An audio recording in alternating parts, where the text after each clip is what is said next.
আমরা যারা সনাতন ধর্মাবলম্বী আছি তাদের প্রত্যেকের বাড়িতে দেবতাদের সন্তুষ্টি বিধান এবং পূর্ণ অর্জনের জন্য আমরা বিভিন্ন পূজা পাঠ করে থাকি। আমাদের 12 মাসে 13 পার্বণ।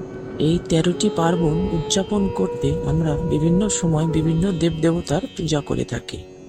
অন্তরের অন্তরস্থল থেকে ভক্তি সহকারে ফুল ফল নৈবেদ্য দিয়ে চোখের জল ছেড়ে দিয়ে ঈশ্বরকে ডাক দিলে ঈশ্বর অবশ্যই তার ডাকে সাড়া দেন এবং ভক্তের পূজা গ্রহণ করেন।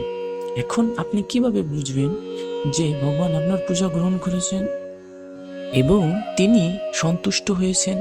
এর কিছু লক্ষণ আছে, আজকে সেগুলা আপনাদের সামনে আমি তুলে ধরব।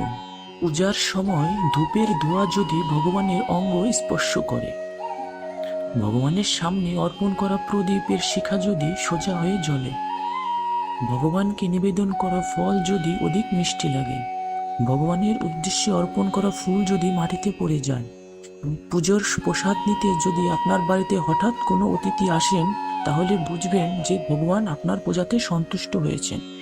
ভগবান যদি কারো পূজাতে সন্তুষ্ট হন, তাহলে তার জীবন থেকে সমস্ত দুঃখ দুর্দশা কেটে যায়, তার জীবন সুখে ভরে ওঠে এবং ভক্তের সকল মনোবাঞ্ছা পূরণ করে থাকেন। হরে কৃষ্ণ।